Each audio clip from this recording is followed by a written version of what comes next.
So, who is more heavy handed with their support or their allegiance to the police state?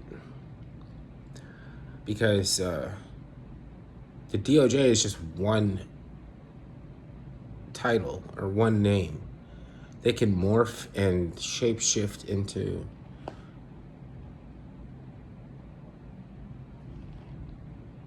a denomination of Christians. But beyond that, forget about that for a second.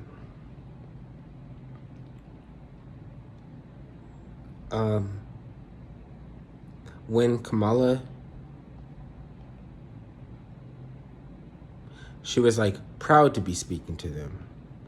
She was like, I'm so glad to be here to address, because the way that the majority of the population is programmed to think about is that that's Eric Holder's DOJ. That's Obama's DOJ. So it goes to follow that she would be proud to speak to them. And what are they asking of her? That's the part when you have to wonder, because there's nothing more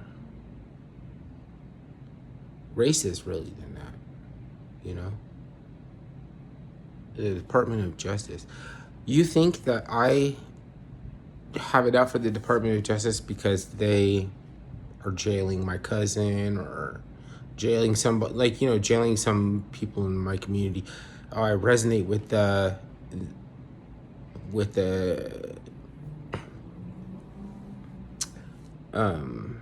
resistance to that, because they can hold you accountable.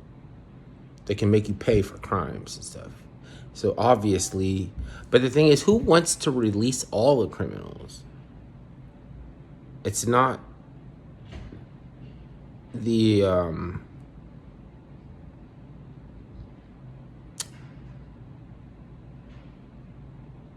you know what I mean? Why can't we look at this like as if failure is not an option, as if it's really important to get this right and we can't muck about because this is important? Why do we have to look at this like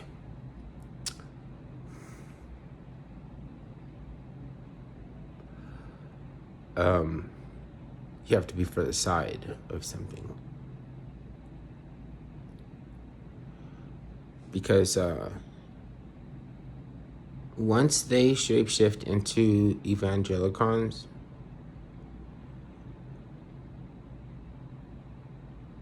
you don't recognize them anymore.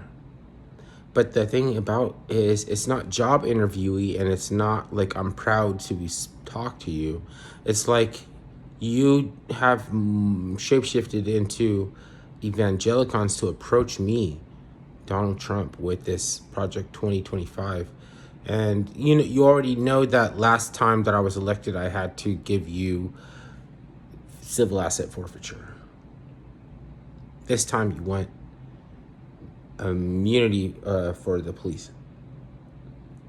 And I want to distance myself from you, but at the same time, I gotta say yes, because these are the same people who can tell your Secret Service detail to relax and let a blonde woman who nobody recognizes march her little behind past all of the security detail and walk right up behind Obama, and nobody recognized her and she didn't belong there.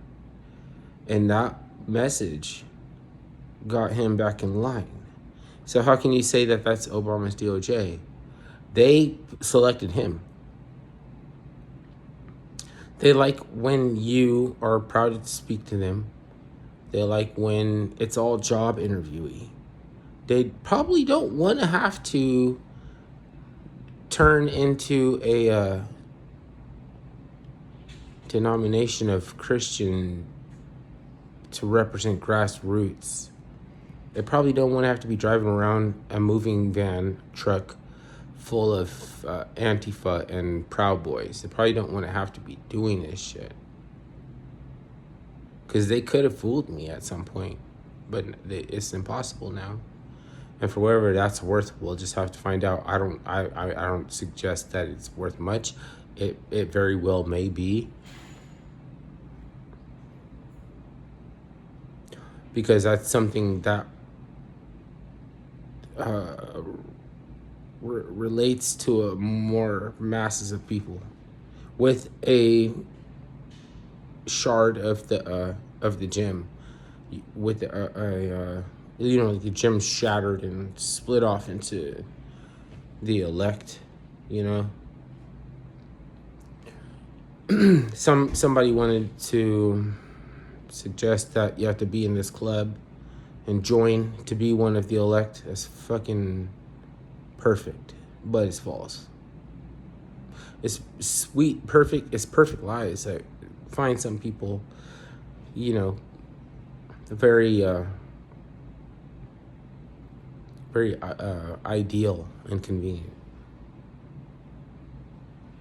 So I can understand if Salty Cracker, you want to say that the liberals were the ones that tried to assassinate the president.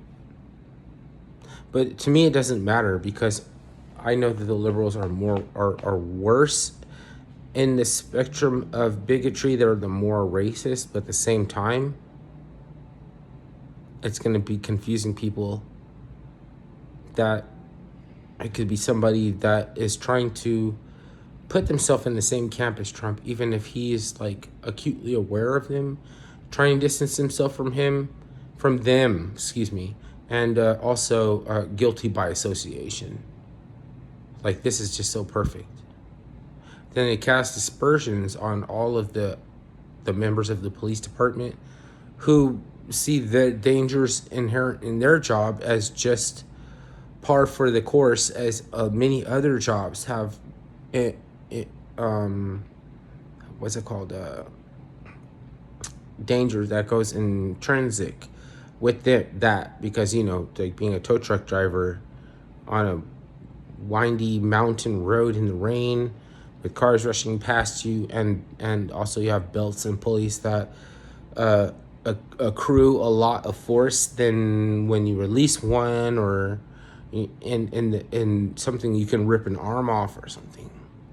It's like I worked at a meat packing plant, and I stood on a step ladder that was made of metal, and it got wet and it was slippery, and I had to lean over into a huge vat, and with a meat hook had to grab sides of corned beef as they were delivered in these huge like octagonal shaped card thing boxes, and everybody's meat hooks was going in there so fast that if you muck about, your hand would get hooked by a meat hook and pulled into the fucking box with the corned beef hash.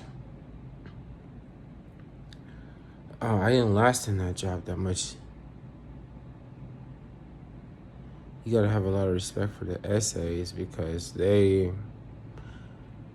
really needed that job. Like, they really treated that job with a degree of importance that the bosses were like, you just don't have what they have. Like, it was life or death. For me, I was like, I don't know. And they were like, we don't have room for this. It's like, I don't know shit. Like, fucking, come show up to work or get the fuck on.